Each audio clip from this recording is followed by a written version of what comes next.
राज्यातील ज्या साखर कारखान्यांना नोटिसा आल्या आहेत त्यांच्यावर कारवाई होणार नाही अशी माहिती विरोधी पक्षनेते देवेंद्र फडणवीस यांनी दिली आहे। केंद्रीय सहकार मंत्री अमित शहा यांनी सकारात्मकता दर्शवल्याचं देवेंद्र फडणवीस यांनी सांगितलंय। त्यामुळे सहकारी कारखान्यांना मोठा दिलासा मिळालाय।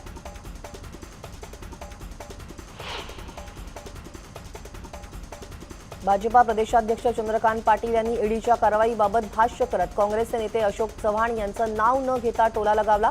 दरम्यान यावर अशोक चव्हाण यांनी प्रतिक्रिया दिली। त्यांना ही माहिती कुठून मिळते मला माहित नाही। निवडणुकीच्या काळात त्यांना संभ्रम निर्माण करायचा आहे। सध्या महाविकास आघाडीच्या अनेक नेत्यांबाबत अनेक ठिकाणी अशा गोष्टी सुरू आहेत, परंतु जे काही सुरू आहे ते अपेक्षित नाही असं अशोक चव्हाण म्हणाले।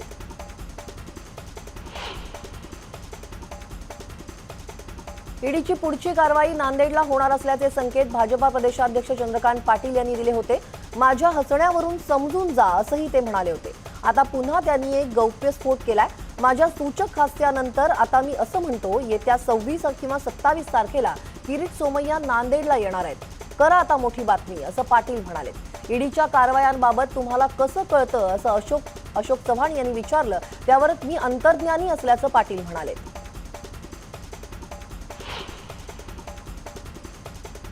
केंद्रीय तपास यंत्रणांना हाताशी धरून महाविकास आघाडीचं सरकार कसं पाडता येईल याकरता भाजप रोज नवनवीन युक्त्या लढवत आहे। तसंच आता केंद्रीय तपास यंत्रणांचा डाव भाजपावरच उलटणार आहे असं मंत्री छगन भुजबळ यांनी केलेल्या वक्तव्यावर महसूल मंत्री बाळासाहेब थोरात यांनी देखील भाजपवर निशाणा साधला।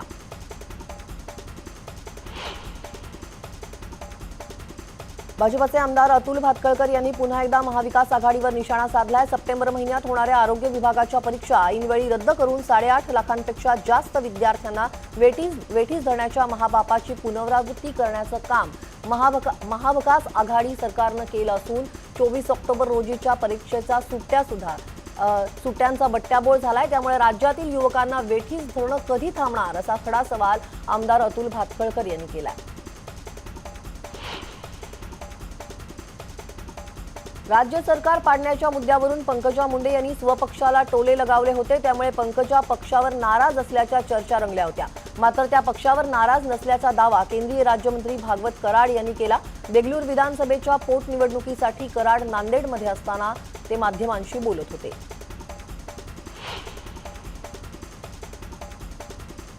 अमरावतीत शेतकऱ्यांच्या मुद्द्यावरून आमदार रवी राणा आणि पालकमंत्री यशोमती ठाकूर यांच्यात खडाजंगी झाली होती। यावर राणांनी प्रत्युत्तर देत माझ्यावरील आरोप 15 दिवसात सिद्ध करा।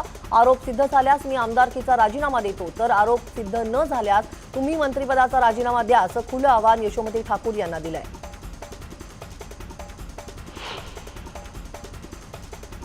केंद्रीय मंत्री रामदास आठवलेंनी काश्मीरमधील आतंकवादी हल्ल्यांवर मोठं वक्तव्य केलं। आता पाकिस्तानवर आणखी एक सर्जिकल स्ट्राईक करण्याची वेळ आली आहे। त्याशिवाय काश्मीरमधील आतंकवादी हल्ले थांबणार नाहीत।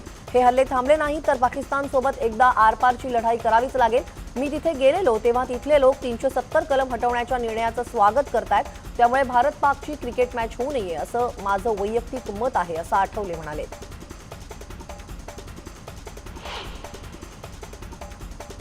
पदोन्नती आरक्षण संबंधी राज्य सरकारला निर्णय घेण्याचे अधिकार आहेत, पण मविया सरकार त्याविरोधात भूमिका घेताना दिसतंय। जातीनिहाय जनगणना झाली पाहिजे असं विधान केंद्रीय मंत्री रामदास आठवलेंनी केलं। देवेंद्र फडणवीसांना अजूनही वाटतंय की ते मुख्यमंत्री आहेत आणि उद्धव ठाकरे यांना अजूनही सीएम असल्यासारखं वाटत नाही असंही ते पुढे म्हणाले।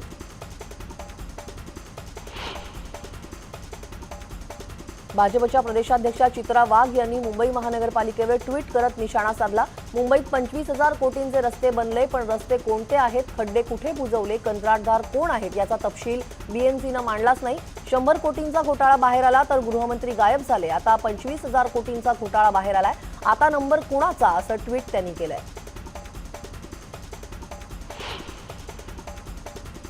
नाशिक विभागीय आयुक्त राधाकृष्ण गमे यांनी फटाके बंदी करण्याच्या निर्देशांना उत्तर दिलंय। उत्तर महाराष्ट्रातील फटाके व्यावसायिकांनी कडाडून विरोध केलाय। तर जर बंदीच करायची होती तर टेंडर का काढलं, रीतसर पैसे घेऊन परवानगी का दिली, कर्ज देऊन आम्ही आणलेल्या फटाक्यांचं आता काय करायचं, आमच्या उपासमारीला जबाबदार कोण आहे, असे अनेक सवाल उपस्थित करून या निर्णयाचा फेरविचार करावा ही मागणी त्यांनी केली।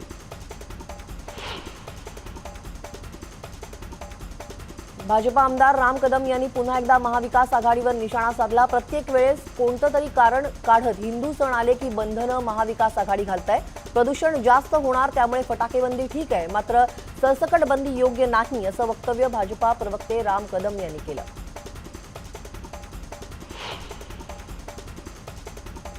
राज्य सरकारचा फटाकेबंदीचा निर्णय जाहीर करणार असल्याचं कळताच या निर्णयाविरोधात मनसेच्या वतीनं छत्रपती शिवाजी महाराज चौक इथं फटाके फोडून निषेध व्यक्त करण्यात आला. दरम्यान फटाकेबंदीचा निर्णय हा हिंदुत्वावर घाला घालणारा आहे असं मनसेचे जिल्हा सचिव नितीन भुतारे यांनी म्हटलंय.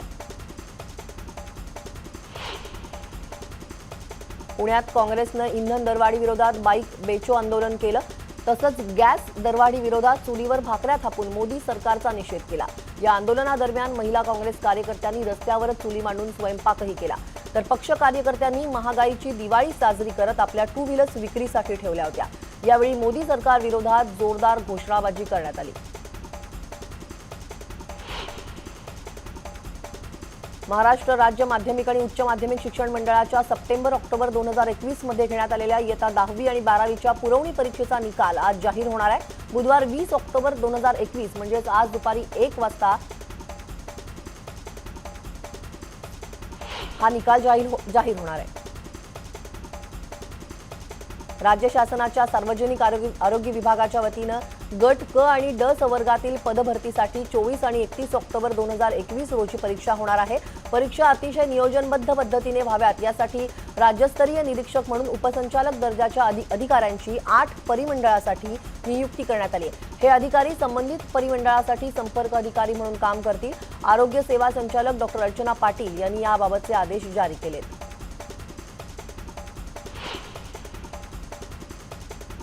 डॉक्टर बाबासाहेब आंबेडकर मराठवाडा विद्यापीठ अंतर्गत असलेली महाविद्यालय आजपासून सुरू होणार आहेत. विद्यापीठाने ठरवलेल्या नियमांची अंमलबजावणी करूनच महाविद्यालय सुरू होणार आहे.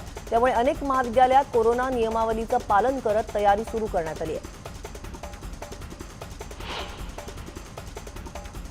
नवी मुंबई महापालिकेनं आपल्या क्षेत्रातील 100% नागरिकांचे कोरोना लसीकरणाचा पहिला डोस पूर्ण केलाय. 100% लसीकरण करणारी नवी मुंबई महापालिका MMR क्षेत्रातील पहिली आणि राज्यातील दुसरी महापालिका ठरली आहे. 18 वर्षांवरील 11,07,233 नागरिकांना कोविड लसीचा पहिला डोस देण्यात आलाय. वर्ध्याच्या पटेल चौकाजवळ 125 वर्षांपेक्षा जुन्या इमारतीचा काही भाग कोसळला. इमारत पडण्याचा आवाज येताच इमारतीमधील एका कुटुंबाला सुखरूप ठिकाणी हलवण्यात आलंय. काही वेळातच इमारतीचा काही भाग ढासळला. यात कोणतीही जीवितहानी झाली नसली तरी इमारतीच्या मलब्याखाली 3 दुचाकी दबून नुकसान झालंय.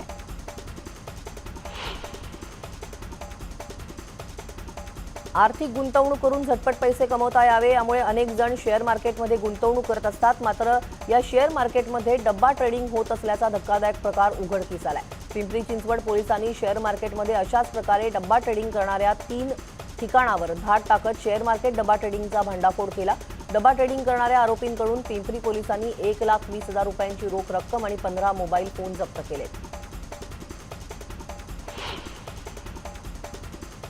अहमदनगरमधील कोपरगाव तालुक्यात जेऊर पाटोदा शिवारात विजेचा धक्का लागल्याने 16 वर्षीय मुलाचा दुर्दैवी मृत्यू झाल्याची घटना घडली. विशाल बोरावके असं मृत्यू झालेल्या मुलाचं नाव आहे. दरम्यान या घटनेनं परिसरात हळहळ व्यक्त होतीये.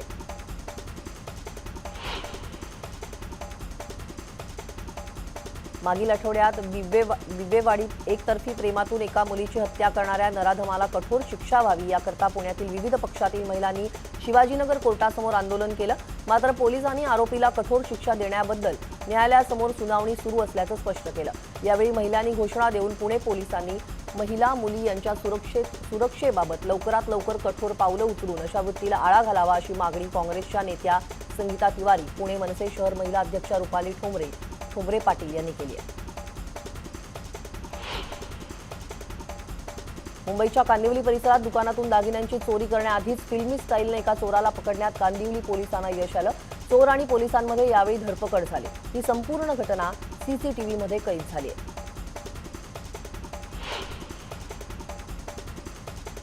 विठ्ठलवाडी पोलीस ठाण्याचे पोलीस अंमलदार गणेश दमाले आणि इतर दोघांवर चाकूने प्राणघातक हल्ला करण्यात आला होता. हा हल्ला करणाऱ्या टोळीला पोलिसांनी अटक केली. गुजरातच्या वापी इथून विठ्ठलवाडी पोलिसांच्या पथकानं तिघांना अटक करत बेड्या ठोकल्या. दरम्यान आरोपींना 5 दिवस पोलीस कोठडी सुनावण्यात आली. नाशिक शहरातील सर्वच प्रमुख रस्त्यांवर होर्डिंगचं अक्षरशः जाळं पसरलंय। शहरात जागोजागी असलेले मोठमोठे होर्डिंग्ज म्हणजे जाहिरातदारांचं पैसे कमवायचं साधन बनलंय। हा दिवसाढवळ्या सुरू असलेला गोरखधंदा न्यूज 18 लोकमत उघडकीस आणला होता। पालिका प्रशासनानं तातडीनं कारवाई करण्याचे आदेशही दिले, मात्र अचानक सुरू झालेली प्रत्यक्ष कारवाई फक्त कागदावरच शिल्लक राहिली। त्यामुळे ठेकेदार आणि अधिकारी यांचं आर्थिक संगनमत आहे का असा प्रश्न उपस्थित झालाय।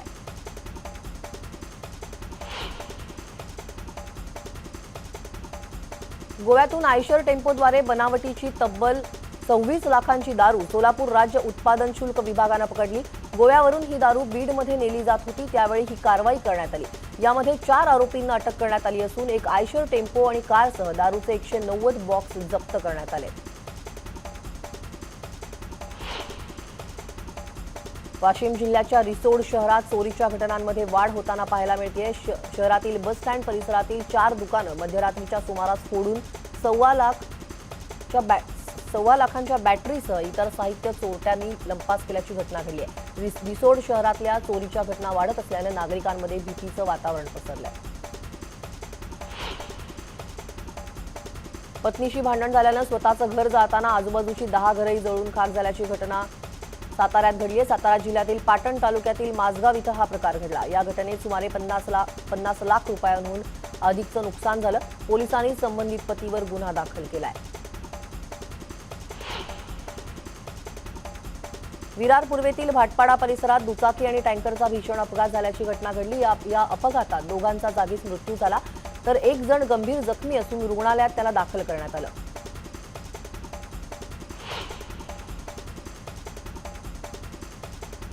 महिला वकील अश्विनी थवई मृत्यू प्रकरणी पनवेल आणि वाशीतील 6 डॉक्टरांवर नवी मुंबई पोलिसांनी न्यायालयाच्या आदेशानंतर गुन्हा दाखल केल्यानं खळबळ उडाली। अश्विनी थवई यांचा मृत्यू कोरोनाने झाला असल्याचं सांगत गांधी रुग्णालयाकडून मुख्य कारण लपवण्याचा प्रयत्न केला गेला। तसेच पटेल रुग्णालयात शस्त्रक्रियेदरम्यान भूल जास्त झाली असून रक्तस्राव झाल्यानंच अश्विनी यांचा मृत्यू झाला असल्याचं नातेवाईकांनी आरोप केला। या विरोधात पनवेल कोर्टात धाव घेतली असता 6 डॉक्टरांवर गुन्हा दाखल करण्याचे आदेश देण्यात आले। पत्नीच्या हत्येमुळे जन्मठेपेची शिक्षा झालेल्या आरोपीनं आणखी एक खून केल्याची धक्कादायक घटना सोलापुरात घडली। दक्षिण सोलापूर तालुक्यातील वडापूरमध्ये हा धक्कादायक प्रकार घडला।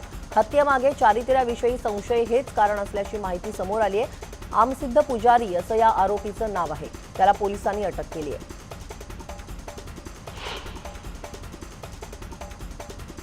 देशातील अनेक राज्यांना अतिवृष्टीनं तडाखा दिला। उत्तराखंडमध्ये विविध दुर्घटनांमध्ये 5 जणांचा मृत्यू झाला, तर दुसरीकडे गेल्या काही दिवसांपासून पावसाचा कहर अनुभवणाऱ्या केरळमध्ये मृतांचा आकडा 27 वर पोहोचला असून तिथल्या 10 धरणांच्या क्षेत्रात धोक्याचा इशारा देण्यात आलाय। उत्तराखंड आणि दिल्लीबरोबरच राजस्थान, मध्य प्रदेश, उत्तर प्रदेश, पश्चिम बंगाल, तमिळनाडू आणि तेलंगणा आदी राज्यात मुसळधार पावसाची नोंद करण्यात आली आहे। केरळनंतर उत्तराखंडमध्ये पावसानं धुमाकूळ घातला। गेल्या 40 तासांपासून पाऊस कोसळत असल्यानं नैनिताल, चंपावत तालुक्यांमध्ये रस्त्यांना नद्यांचं स्वरूप आलं। नैनितालमधील तलाव ओव्हरफ्लो झाला। अनेक रस्ते आणि गाड्या पाण्याखाली गेल्या। तसंच भूस्खलनामुळे अनेक रस्ते बंद झाले।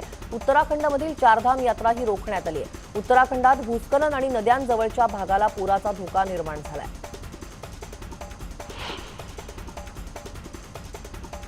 उत्तराखंडमधील पावसाच्या प्रलयामुळे सगळीकडे हाहाकार झालेला पाहायला मिळाला आणि त्यातच नैनितालमध्ये नाशिकचे पर्यटक अडकून पडल्याचं पाहायला मिळतंय। नाशिकचे हे 27 पर्यटक अडकून पडलेत। पावसामुळे अनेक भागांमध्ये पाणी साचल्यानं आणि मार्गच बंद झाल्यानं पर्यटकांना ये-जा करणं देखील मुश्किल झालंय। त्यामुळे पर्यटकांची ही ट्रिप पूर्णतः पावसाच्या पाण्यात धुवून गेली आहे।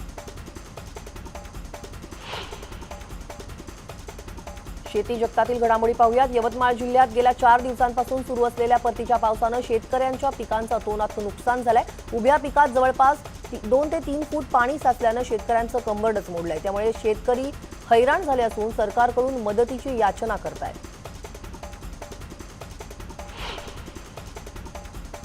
परतीच्या पावसानं भाजीपाल्यावर मोठा परिणाम केला असून नुकसान झाल्यानं दर गगनाला भिडलेले आहेत। नाशिक, नगर, पुणे भागात पडलेल्या पावसानं भाजीपाला मातीमोल भावात विकला जातोय। सध्या फक्त 450 ते 500 गाड्यांची आवक होत असून जवळपास 300 गाड्यांची आवक कमी झाली आहे। वाशीच्या एपीएमसी मार्केटमध्ये कोथिंबीर 10 ते 15 रुपये जुडी असणारा भाव थेट 60 रुपयांच्या वर गेलाय, तर हाच दर मुंबईमध्ये चक्क 150 रुपयांच्या घरात पोहोचलाय।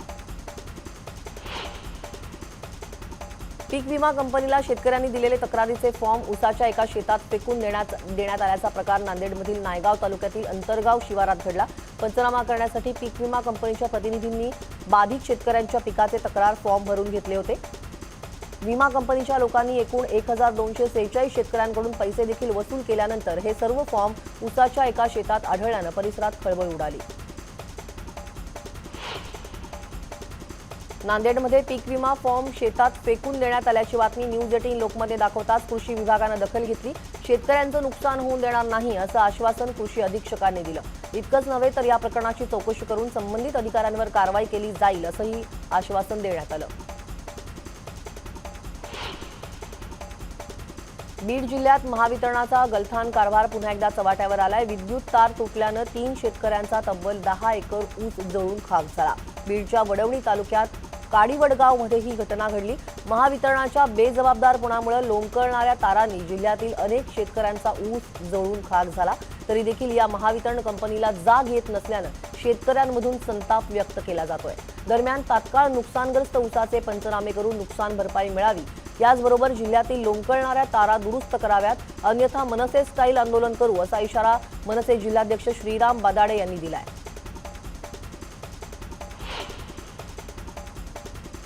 या बातम्यांसोबतच बुलेटिनमध्ये वेळ झाली एका छोट्याशा ब्रेकची। ब्रेकनंतर आणखी काही घडामोडी आपल्याला पाहायच्या, त्यामुळे कुठेही जाऊ नका, पहा फक्त न्यूज 18 लोकमत।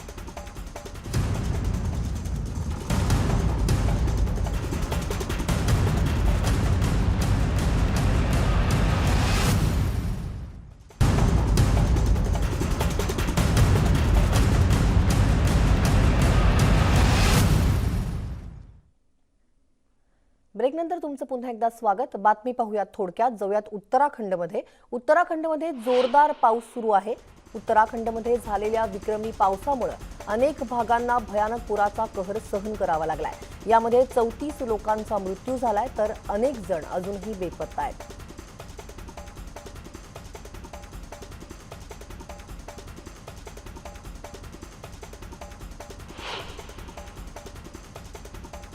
या बातम्यांचं बुलेटिनमध्ये वेळ झाली। इथेच थांबण्याची। ताज्या बातम्यांच्या अपडेट्ससाठी पहा फक्त न्यूज 18 लोकमत।